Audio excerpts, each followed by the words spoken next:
kita diberikan tema dari gereja pusat kita, yaitu iman dan kemurahan hati. Jadi sudah berminggu-minggu kita belajar tentang iman. Namun Bapak Ibu Saudara, kita nggak cukup hanya beriman kepada Kristus. Ada hal-hal yang harus kita kerjakan di dalam hidup ini.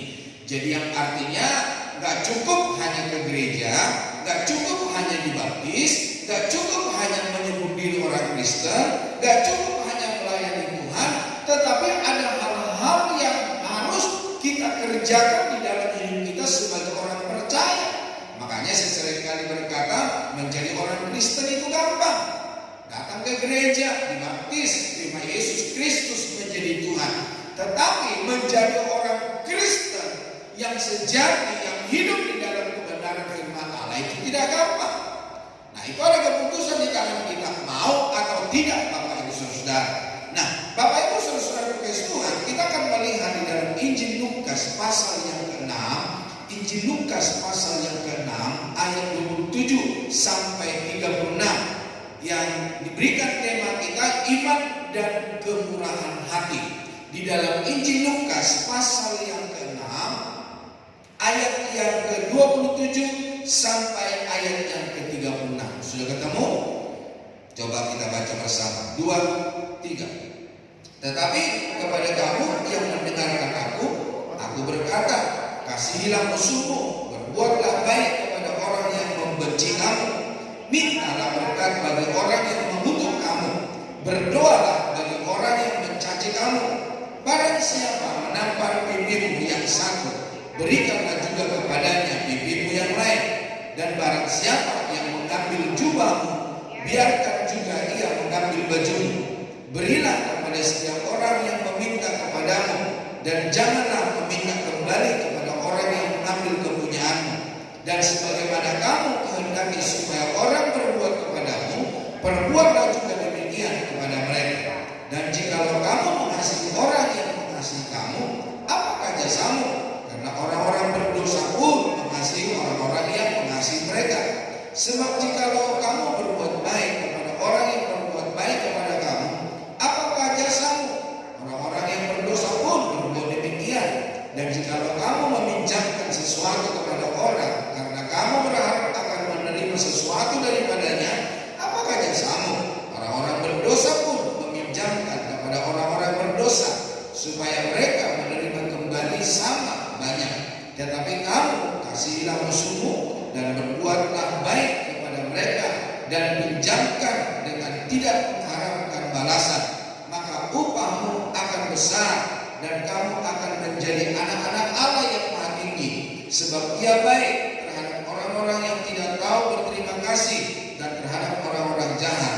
Hendaklah kamu murah hati, sama seperti Bapamu adalah murah hati. Beberapa tahun yang telah kita lalui, Bapak Saudara, para panitia Natal dari sejak dulu Jumat Agung yang beralih ke Natal, kita mengadakan sembako murah, Bapak Saudara. Nah, untuk tahun ini harga satu paket sembako 200.000 dan panitia akan jual hanya 100.000. Nah, Bapak Ibu Saudara, ini adalah satu bukti bahwa kita berbagi, bermurah hati, memperhatikan baik orang-orang yang sesama dengan kita, baik orang-orang yang tidak seiman, yang tidak satu kepercayaan dengan kita. Nah, Bapak Ibu Saudara, Yesus mengajar kepada murid untuk menunjukkan sikap murah hati. Nah, sikap murah hati itu adalah menandai nilai kekristenan sebagaimana Kristus yang bermurah hati. Nah, Bapak Ibu Saudara, kalau kita menyebut kita seorang Kristen, hendaklah kita seorang Kristen yang bermurah hati. Nah, Bapak Ibu Saudara, ada perbedaan respon yang seharusnya ditunjukkan murid-murid Tuhan dalam menghadapi sikap dan perilaku orang dunia. Jadi saudara dan saya sebagai orang percaya, murid-murid Tuhan, anak-anak kerajaan, tentu kita harus memberi respon yang berbeda, yang dapat kita tunjukkan ciri apa yang harus kita lakukan sebagai murid Kristus? Ciri murah hati apa yang harus kita perbuat sebagai orang percaya kepada Kristus? Nah, Bapak Ibu saudara kekasih Tuhan, yang pertama mengasihi bukan membenci. Di dalam ayat yang ke-27 itu kita tahu ketika Yesus ditangkap, dia disalibkan, maka dilihat sendiri bahwa orang-orang itu membagi-bagi jubahnya. Bahkan Yesus berdoa kepada Bapa dan berkata, ampunilah mereka ini sebab mereka tidak tahu apa yang mereka lakukan. Jadi mengasihi bukan membenci. Sebagai akibat keberdosaan manusia, kebencian bisa dilakukan siapa saja tanpa perlu dipelajari. Tidak ada seorang pun orang tua yang akan mengajarkan anaknya untuk benci terhadap orang lain. Sekalipun orang tuanya punya gesekan dengan kakak mungkin, adik mungkin, orang lain mungkin. Tetapi orang tua yang baik itu tidak menanamkan hal-hal yang jahat kepada anaknya. Karena apa saudara? Karena memang firman Allah mengajarkan bahwa kita harus selalu bermurah hati, harus berbuat baik, dan kita meneladani Kristus. Namun Bapak Ibu saudara kekasih Tuhan, yang kita temui, yang diperhadapkan di dalam hidup kita, baik terhadap anak kita, baik terhadap anak orang lain, masih anak-anak, masih remaja, orang-orang muda, bahkan sampai orang tua. Kalau kita bertanya, sejak kamu kecil diajari enggak untuk benci orang? Tentu mereka akan berkata tidak. Atau kalau kita bertanya, waktu kecil kamu diajari mencuri? Enggak. Waktu kamu kecil kamu diajari enggak untuk berbohong? Enggak. Tapi saya mau tanya, kok manusia pintar berbohong? Kok manusia pintar membenci? Kok manusia pintar melakukan hal-hal yang tidak berkenan kepada Tuhan? Kenapa Bapak Ibu Saudara? Karena memang firman Allah berkata, oleh karena seorang manusia yang jatuh ke dalam dosa, maka bibit dosa itu terus ada sampai keturunan kita. Sampai kita dipanggil oleh Tuhan, anak-anak kita, keturunan kita, atau siapapun yang masih ada di dalam dunia ini, yang namanya benci tanpa diajari, namanya mencuri tanpa diajari, namanya berbohong tanpa diajari, itu akan bisa dilakukan oleh setiap orang. Namun saudara kekasih Tuhan, ketika kita mengenal Kristus, dan seperti pagi hari ini, kita tak cukup hanya beriman. Namun Bapak Ibu Saudara, di dalam iman kita kepada Kristus, kita perlu bermurah hati. Nah, bermurah hati, ciri murid Kristus orang percaya, mengasihi bukan membenci. Jika hanya mengasihi orang yang mengasihi, maka tidak ada perbedaan dengan memungut cukai atau mereka yang jahat lainnya. Nanti kan kita baca di dalam Injil Matius 5 ayat 46. Bapak Ibu boleh buka terlebih dahulu Matius 5 46. Murid Kristus sejati menunjukkan kualitasnya dengan mengasihi musuh dan berbuat baik kepada mereka yang bahkan menebar kebencian. Murid Kristus, kepunyaan Allah, dia tidak akan menebarkan kebencian. Dia tidak akan merespon yang negatif terhadap orang-orang yang menebar kebencian. Itulah sebabnya sebagai orang percaya, kasihilah musuhmu. Mengasihi musuh adalah pekerjaan sulit, karena mengasihi orang baik saja susah melakukannya, apalagi mengasihi musuh. Namun prinsip kekristenan berbeda dengan prinsip dunia ini. Firman Tuhan memerintahkan kita untuk mengasihi musuh kita. Kenapa? Firman Allah berkata, apabila kamu mengasihi orang yang mengasihi kamu, apakah upahmu? Bukankah pemungut cukai juga berbuat demikian? Dan apabila kamu hanya memberi salam kepada saudara-saudaramu saja, apakah lebihnya daripada berbuat demikian? Saya sudah pernah berbicara kepada Bapak Ibu Saudara. Saya beberapa tahun tinggal di daerah Roksimas di Jakarta. Dan di seberang itu ada namanya Setiakawan. Saya ada di situ. Nah, ada 3 anak-anak muda datang kepada saya. Hanya 1 yang saya kenal, yang 2 saya tidak kenal. Dan mereka minta izin kepada saya dan berkata kepada, "Om, mohon izin Om." Saya bilang, "Kenapa?" "Kami mau bakar itu keluarga itu." "Hah? Mau bakar keluarga itu kamu izin sama saya, hubungannya apa dengan saya?" Dia bilang begini, "Om kan Kristen, orang itu juga Kristen. Tapi saya lihat perbedaan yang sangat mencolok kekristenannya Om sama kekristenan mereka. Maksudmu apa?" Saya bilang. Dia bilang begini, "Om, ketika mereka keluar rumah, pokoknya semua keluarga masuk mobil, tinggalkan rumah. Ketika kita ada di jalanan, lewat-lewat saja. Gak pernah buka kaca, gak pernah bilang hello, selamat pagi atau permisi. Atau ada keluarga mereka yang naik motor, ya udah lewat-lewat aja. Pergi dari rumah, pulang ke rumah, udah lewat-lewat aja. Kami tidak kenal mereka Om. Jadi mohon izin, kami mau bakar keluarga itu." Saya bilang begini sama mereka, "Dek, saya mewakili mereka, minta maaf sama kalian. Minta maaf sekalian, jangan dibakar. Nanti urusannya semakin luar biasa. Mungkin hari ini keinginanmu bisa tercapai, tapi nanti kamu akan masuk jeruji. Kamu tidak bisa menikmati masa mudamu." Dan ternyata orang anak muda itu mendengarkan apa yang saya katakan, dan saya bilang, saya mewakili mereka, minta maaf sama kalian, jangan dibakar. Bapak Ibu Saudara kekasih Tuhan,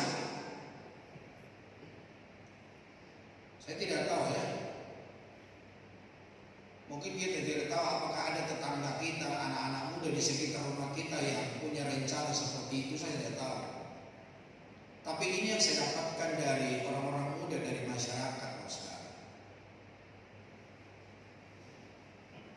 Jadi supaya kita sadar sebagai orang-orang yang mengasihi Tuhan, dan kalau hanya kita memberi kepada salam pada saudara-saudara kita, orang yang kita kenal, orang yang kita baik-baik saja dengan mereka, apa lebihnya daripada para pemungut cukai?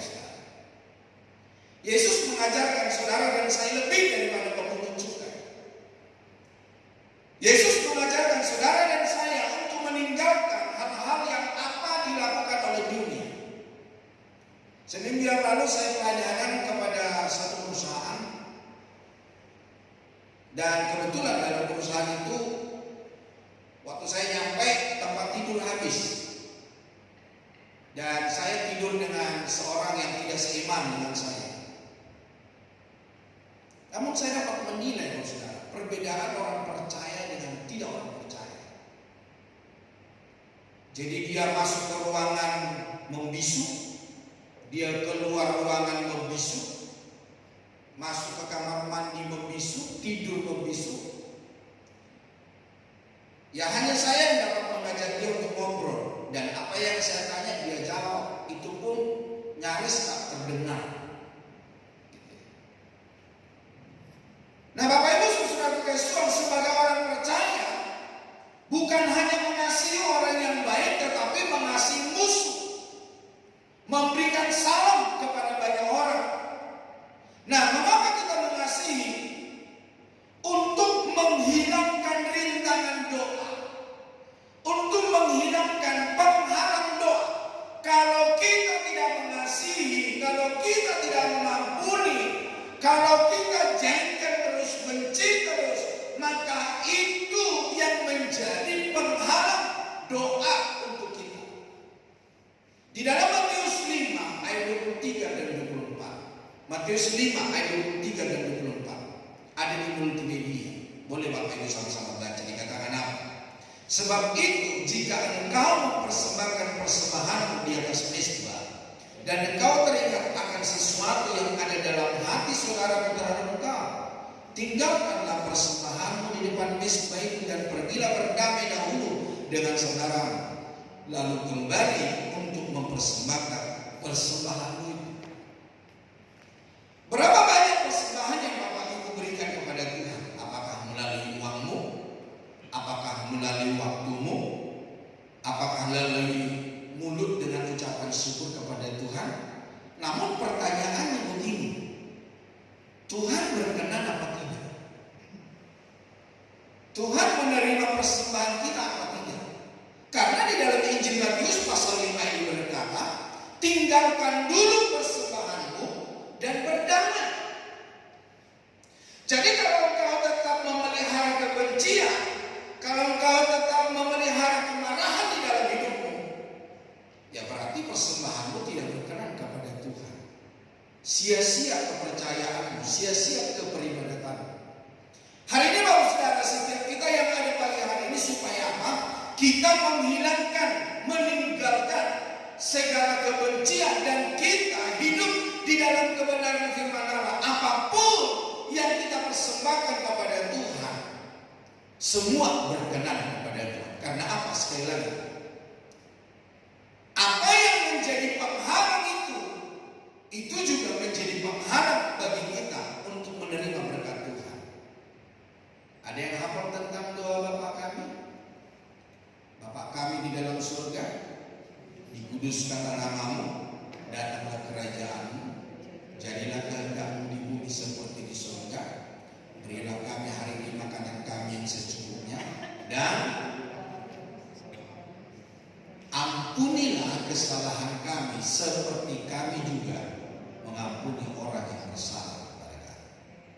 Berarti kalau kau tidak mengampuni orang lain, jangan harap kesalahanmu pun diampuni oleh Tuhan. Ingat itu Bapak Saudara. Mengapa kita mengampuni? Karena Tuhan mengampuni. Apabila kita cuma mengampuni orang lain. Di dalam Injil Matius pasal 6, 14 dan 15, ditaruh di sini di multimedia. Injil Matius pasal yang ke-6, 14 dan 15 dikatakan, karena jikalau kamu mengampuni kesalahan orang, Bapamu juga yang di surga akan mengampuni kamu juga.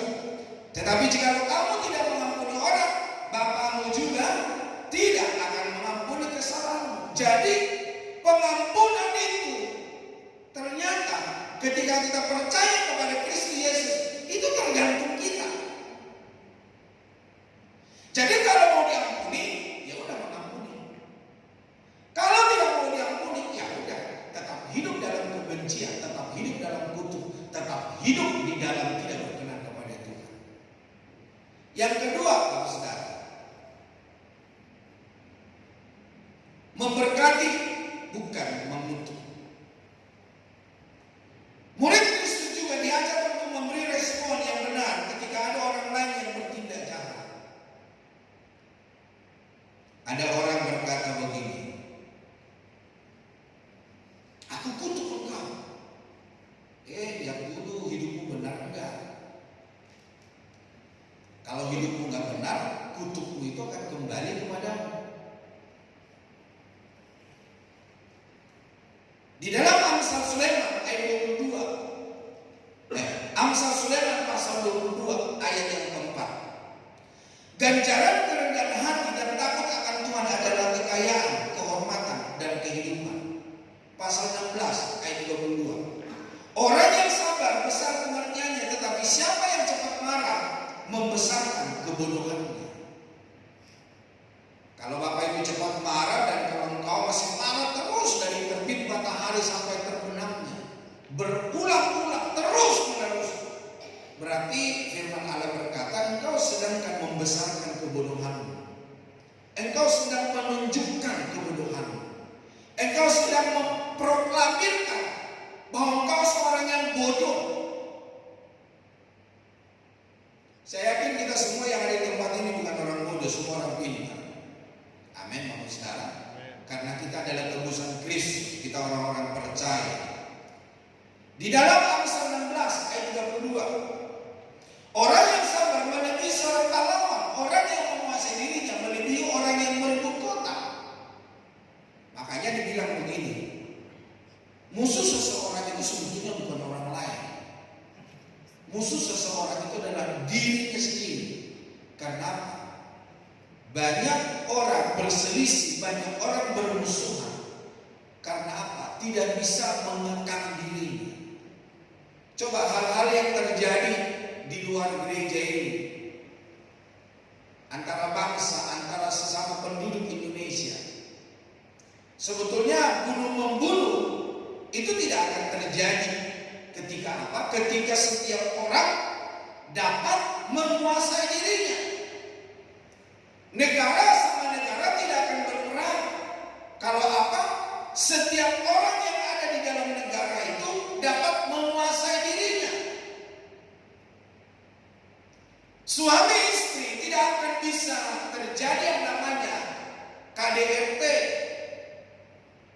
Tidak ada yang namanya caci maki menyakiti kalau setiap pasangan dapat menguasai diri. Tapi kalau kita tidak bisa menguasai diri kita, ya udah, emosi kita yang kita ikuti, hawa nafsu kita yang kita ikuti. Saya beberapa waktu yang lalu di media sosial saya lihat ada seorang bapak yang lagi marah sama anaknya. Kayaknya anaknya itu umur 7-8 tahun ya. Saya nggak tahu Bapak Ibu lihat nggak. Jadi anaknya itu ditendang. Kayaknya yang merekam itu istrinya. Anak itu ditendang, diinjak, kakinya dipegang satu terus dilempar. Dia nggak puas, saudara, beberapa kali dia melakukan itu. Tangannya dikumpulin sama bapaknya, disundut dengan itu korek gas itu. Saya lihat kejamnya ini seorang bapak. Tapi kalau dia bisa menguasai dirinya, mungkin suaranya bisa kencang, tapi dia bisa menyelesaikan masalah. Dia bisa menyelesaikan masalah persoalan. Kalau saya marah sama anak-anak saya, ya saya marah sekarang. Tapi apakah kemarahan itu saya berpikir ya udah nanti selesai sendiri? Saya selesaikan.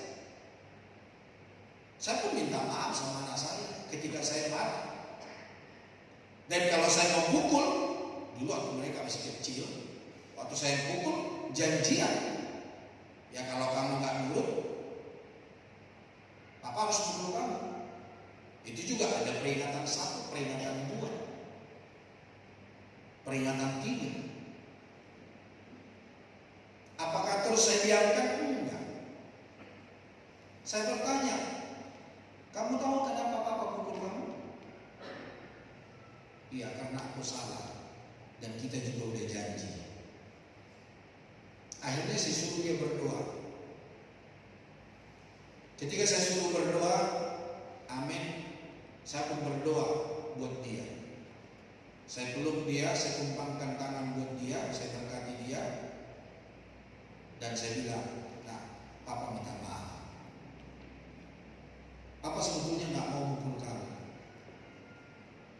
Tapi karena memang kita sudah janjian, Papa tidak mau kamu seperti itu, melakukan hal-hal seperti itu. Apakah kira-kira anak kita langsung beres? Enggak juga, saudara. Kita pun diuji supaya apa? Supaya kita menjadi seorang yang sabar, seorang yang bermurah hati. Amsal 15 ayat 18 berkata, si pemarah membangkitkan pertengkaran, tetapi orang yang sabar memenangkan perbantahan.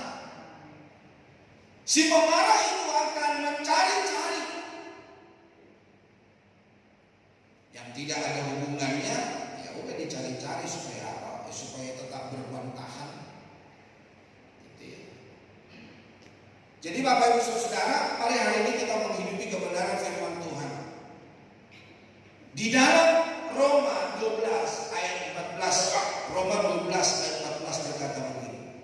Berkatilah siapa yang menganiaya kamu, berkatilah dan jangan mengutuk. Ini yang harus kita lakukan di dalam hidup kita sebagai orang percaya, karena ini adalah nilai kekristenan. Karena ini adalah karakter Kristus. Karena inilah pengajaran Kristus di dalam hidup kita. Tidak ada yang lain.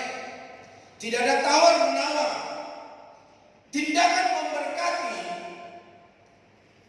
bagi mereka yang telah memberikan kutukan.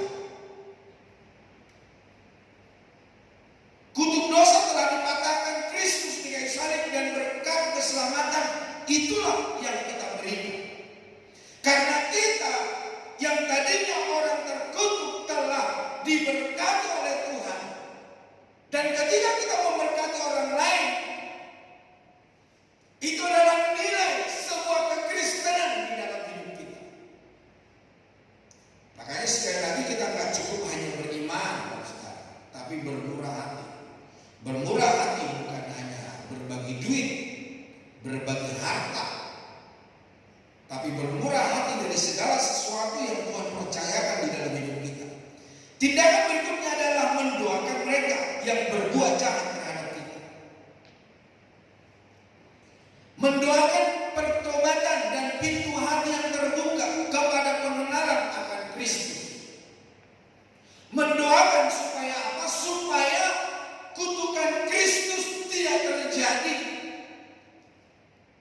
Bisa terjadi, bisa juga tidak terjadi. Otoritas kedaulatan adalah di tangan Kristus. Makanya di dalam Roma berkata, janganlah membalaskan kejahatan dengan yang jahat. Berbuatlah baik. Pembalasan itu adalah hakmu. Karena apa saudara?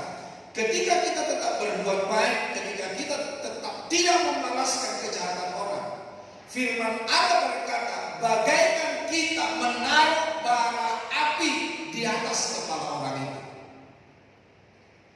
Nah, kira-kira bara api ditaruh di atas kepala kita, apa yang terjadi saudara? Kita akan kebakaran. Bukan hanya kebakaran, bisa mati saudara. Jadi Bapak Ibu Saudara guys Tuhan, pintu hati yang terbuka akan pengenalan akan Kristus itu juga harus kita miliki, supaya apa? Semakin hari semakin kita diperbaharui serupa segambar dengan Kristus. Dengan mengasihi sesama, sama artinya dengan kita mengasihi Tuhan. Masih ingat Injil Matius 24? Masih ingat Injil Matius 24? Tuhan berkata kepada orang-orang yang dikasihinya, orang-orang benar. Nanti Bapak Ibu bisa baca di rumah. Dia berkata begini. Jadi ketika nanti anak manusia datang kedua kali, dia akan memisahkan mana domba, mana kambing. Coba lihat dulu kiri kanannya. Yang di sebelahmu itu domba atau kambing gitu ya. Coba lihat dulu. Kok nggak ada yang berani ya? Saya berdoa supaya kita semua jadi dombanya Allah. Nah, kepada domba-domba itu dibilang begini. Waktu aku lapar, kamu memberi aku makan. Waktu aku haus, kamu memberi aku minum. Waktu aku tidak punya pakaian, engkau memberikan aku pakaian. Waktu aku gak punya tempat tinggal, perteduhan, engkau memberikan perteduhan buat aku. Waktu aku di rumah sakit kamu Joshua, engkau datang menjemput aku. Gak ada yang bisa kamu Joshua. Waktu aku dalam penjara, engkau datang menjemput aku. Domba-domba anak itu berkata begini, Tuhan, kapan Tuhan masuk rumah sakit kamu Joshua? Kok di gereja gak ada news Soekarno-Hatta, BB Soekarno-Hatta gak ada. Kapan Tuhan datang ke rumah saya gak pakai baju, gak makan? Kapan? Nanti baca di Roma. Yesus bilang begini, apa saja yang kau perbuat kepada salah satu saudaraku yang paling hina, engkau telah melakukannya untuk aku. Bahkan di dalam kitab yang lain berkata begini, nanti cari dalam firman Tuhan. Dikatakan begini, seringkali kita tidak sadar ketika kita memberi orang makan, menolong orang, berbagi kepada orang, kita tidak sadar ternyata orang yang kita kasih makan, orang yang kita kasih duit, orang yang kita tolong itu, kita tidak sadar firman Allah berkata ternyata orang-orang itu malaikat Tuhan. Jadi jangan lihat fisiknya, jangan lihat wajahnya. Saya sering kali ditipu orang, di sini juga ada, saudara. Saya mau ditipu orang itu urusannya, tapi urusan saya dengan Tuhan. Nanti suatu saat Tuhan datang, waktu aku nggak punya duit, kamu memberikan duit untuk aku. Urusannya dia menipu, urusannya dia berbohong, saudara. Tapi urusan saya hidup dalam kebenaran firman Allah. Kita mengasihi karena ada lebih dahulu mengasihi kita. Jika seorang berkata aku mengasihi Allah dan ia membenci saudaranya, maka ia adalah pendusta. Karena barang siapa tidak mengasihi saudaranya yang dilihatnya, tidak mungkin mengasihi Allah yang tidak dilihatnya. Dan perintah ini kita terima dari dia. 1 Yohanes 4 ayat 19 sampai 21. Barang siapa mengasihi Allah, ia harus juga mengasihi saudara. Coba firman Tuhan yang di bawahnya, paling bawah, 1 Yohanes 3 ayat 15. Coba baca bersama, dikatakan apa? Setiap orang yang membenci saudaranya adalah seorang pembunuh manusia. Dan kamu tahu bahwa tidak ada seorang pembunuh yang tetap memiliki hidup yang kekal di dalam dirinya. Jangan pikir begini, membunuh manusia itu menghilangkan nyawa. Tapi ketika engkau benci, firman Allah berkata engkau pembunuh manusia. Apakah orang-orang ini masuk dalam kerajaan surga? Tidak. Pembunuh itu tidak masuk kerajaan surga. Itulah sebabnya hari ini tinggalkan kebencianmu di ruangan ini, tinggalkan dan kasih kepada Tuhan. Saya berdoa supaya kita semua orang-orang yang diberkati oleh Tuhan, supaya kita bukan menjadi seorang pembunuh, sehingga peribadatan kita itu sia-sia, korban kita itu sia-sia, waktu kita yang kita berikan itu sia-sia. Makanya di dalam Injil Matius dikatakan apa? Bukan setiap orang yang berseru Tuhan, Tuhan akan masuk dalam kerajaan surga. Tuhan berkata, aku tidak mengenal engkau, engkau pembuat kejahatan. Dikatakan, bukankah aku telah menyembuhkan orang sakit? Weh, itu punya karunia hebat itu Bapak Ibu. Hebat dia. Saya berdoa untuk orang sakit, bukan malah sakit, sembuh selama-lamanya. Mungkin ada di antara Bapak Ibu yang berdoa untuk seseorang, orang itu langsung sembuh. Tapi jangan sampai Tuhan bilang begini, enyah dari hadapanku engkau membuat kejahatan. Aku tidak mengenalkan engkau. Yang terakhir, yang ketiga, merelakan bukan menuntut balas. Ketika jiwa Yesus dibagi-bagi para panglima itu, apakah terus Tuhan langsung sembur mereka dengan nafasnya? Terus orang-orang yang mau bagi-bagi jubahnya itu mati? Kita tahu juga kisahnya ketika dia ditangkap di Taman Getsemani. Sebetulnya kalau dia mau memakai kuasanya, maka dia akan bisa terbebas, maksudnya. Nyatanya ketika Yesus bertanya, siapa yang kamu cari? Apa yang terjadi kepada mereka yang bertanya? Para saudari-saudari yang menangkap Yesus itu. Yesus berkata, inilah aku. Semua orang yang datang itu, yang berniat jahat kepada Yesus, terjerembab, terjatuh semua. Lalu Yesus berkata, inilah aku. Dia memperkenalkan dirinya, inilah aku. Yang kamu cari ini loh, ini aku. Tuhan enggak, Yesus tidak kayak orang pencak silat terus ya. Tidak, saudara. Dia berkata, inilah aku. Kira-kira bisa dia turun enggak dari kayu salib? Bisa. Tapi dia merelakannya. Kalau tidak merelakannya, kita tidak ada hari ini, saudara. Tidak ada kisah Yesus mati di kayu salib. Yang betul-betul Yesus mati di kayu salib aja masih orang berkata, itu bukan Yesus, Yudas katanya. Tapi mereka gak pernah membantah siapa yang bangkit dari kematian itu. Apakah Yudas bisa? Gak bisa. Ada kalanya di dalam kehidupan kita meminjamkan sesuatu, bisa barang, uang, kepada orang lain dan mengharapkannya sebuah imbalan.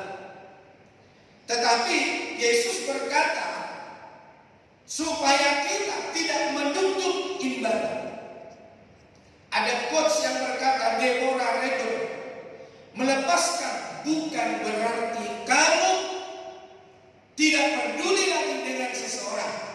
Hanya saja menyadari bahwa satu-satunya orang yang benar-benar bisa kamu kendalikan adalah dirimu sendiri. Ya udah, kalau ada orang-orang yang tidak suka, membenci, udah lepaskan saja. Makanya firman Allah berkata, pergaulan yang buruk akan merusakkan kebiasaan baik.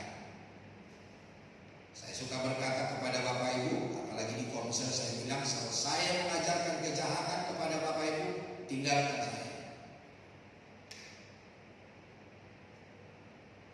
Kalau ada komunitasmu, servermu adalah server yang mengajarkan kejahatan, berarti itu bukan teman baik untuk membangun hidup. Kau harus mencari komunitas yang baik yang sehat untuk kau bertumbuh di dalam Kristus. Saya tidak pernah mengajarkan kejahatan untuk orang lain. Jemaat-jemaat yang di sini dulu saya tidak pernah mengajarkan kejahatan. Itulah sebabnya Bapak Ibu Saudara, mari kita hidup kebenaran firman Allah. Karena setiap kita melakukan kebenaran, kitalah yang akan menuai hasilnya, bukan orang lain. Kita, bahkan keturunan kita. Roma 12 ayat 19. Roma 12 ayat 19. Pemusik boleh maju ke depan. Roma 12 ayat 19 berkata begini, saudara-saudaraku yang kekasih, janganlah kamu sendiri menuntut pembalasan, tetapi berilah tempat kepada murka Allah, sebab ada tertulis, pembalasan itu adalah hakku, akulah yang akan menuntut pembalasan, firman Tuhan. Jadi Bapak Saudara, kita tidak punya hak. Bahkan di dalam Injil Lukas pasal 6 ayat 28 dikatakan apa? Lukas 6 ayat 28, mintalah berkat bagi orang yang mengutuk kamu, berdoalah bagi orang yang mencaci kamu. Pokoknya tugas kita melakukan kebenaran firman Allah. Masalah Tuhan memberikan pembalasan sesuai dengan apa yang menjadi keinginan kita itu belum tentu, saudara, karena itu bukan kehendak Allah. Tetapi firman Allah berkata Dia akan memberikan timbangan yang adil bagi setiap orang benar dan bagi setiap orang yang berlaku curang. Ada saatnya kita belajar dan berprinsip ini bahwa kita tidak bisa berharap lebih kepada mereka yang tidak tahu kebenaran. Yang Yesus ajarkan adalah rela, tidak mengharap kembali, tidak mengharapkan imbalan, karena itulah nilai murah hati yang ditekankan di sini. Tuhan menjanjikan upah untuk sikap yang demikian. Dan yang terakhir, firman Tuhan mengajari kita supaya kita tidak bersuka cita atas kemalangan orang lain. Amsal 24 ayat 17 sampai 18. Amsal 24 ayat 17 sampai 18. jatuh. Janganlah hatimu beria-ria kalau ia terperosok, supaya Tuhan tidak melihatnya dan menganggapnya jahat, lalu memalingkan murkanya daripada orang itu. Bapak Ibu bisa mengerti. Jadi kalau ada saudaramu atau orang yang engkau tidak senang, dia terperosok, jangan bilang begitu, oh puji Tuhan, saya tidak balas, Tuhan yang balas. Atau ada persoalan-persoalan lain yang menimpa hidupnya, jangan bilang begini, itu pembalasan Tuhan. Karena kalau kita berkata atau melakukan hal seperti itu, Tuhan memalingkan mukanya dari orang yang berbuat jahat itu. Itu Amsal Sulaiman berkata. Jadi Tuhan tidak akan membalaskan kejahatan orang itu. Kenapa? Engkau sudah balaskan. Sudah kau bilang, aku tidak balas, Tuhan yang balas. Gampang nggak? Nggak gampang, Pak. Maunya kita, apa yang menjadi keinginan kita itu terjadi untuk orang lain. Tapi firman Allah tidak mengajarkan seperti itu. Kalau kita bersuka cita atas kemalahan orang yang tidak kita suka, maka Tuhan akan memalingkan muka dari orang itu dan tidak jadi Tuhan untuk membalaskan kejahatan. Tuhan akan berpaling. Itu Amsal Sulaiman. Jadi betapapun menyebarkannya musuh kita, kita harus menerima apa yang terjadi tanpa menyalahkan mereka. Kalau tidak, kita akan merasakan marah, frustasi, dan ingin membalas dendam. Yang akhirnya siapa yang sakit? Kita yang sakit. Saya sering kali berkata, kalau Bapak Ibu makan udang, kalau udangnya dikulitin dulu, ditaruh kemana kulitnya? Ayo para wanita, kalau masak udang, kulitnya ditaruh di mana? Di kamar. Iya, di tempat sampah, di rumah. Karena kalau ditaruh di kamar, itu akan jadi bibit penyakit. Itu akan membuat kita terganggu. Sama halnya kalau kita simpan kebencian, itu seperti kulit udang, saudara. Itu akan jadi sumber penyakit untuk kita. Kita tidak damai, kita uring-uringan. Pemasmur berkata, orang yang merancangkan kejahatan itu, dia merancangkannya sampai ke tempat tidur. Ada di Mazmur, saudara. Jadi dia bawa rancangan kejahatan kan sampai ke tempat tidurnya. Karena tidak bisa mengampuni, tidak bisa melepaskan, tidak bisa rela. Ya tapi kalau saudara firman Allah berkata, Amsal Sulaiman berkata, ya Tuhan berpaling kepada orang yang kita tidak suka itu. Akhirnya Tuhan tidak membalaskan kejahatan orang itu. Karena apa? Ya kita sudah balaskan dengan kata-kata kita, dengan sikap kita. Kiranya hari ini saudara lewat iman untuk kita suka atau rela atau suka memberi, berbagi, biar itu terjadi dalam hidup kita. Jadi memberi bukan hanya uang, bukan hanya harta, tetapi rela untuk mengampuni, rela untuk mengasihi. Ada seorang yang berkata kepada saya, Pak, itu orang itu pelit, Pak. Maksudmu? Ya kalau dalam keluarga saja telah diputuskan oleh pasangannya sekian juta, itu bisa berkurang. Misalnya diputuskan oleh pasangannya 5 juta, itu bisa kurang jadi 3 juta. Gak rela kasih 5 juta. Dan dibilang begini, kalau pokoknya dia sudah punya duit, lihat tangan saya, langsung gini, gak bisa keluar lagi. Aduh, jangan sampai terjadi dalam hidup kita ya. Karena takaran yang kita takarkan, Tuhan juga akan menakarkan dalam hidup kita. Tuhan kiranya memberkati.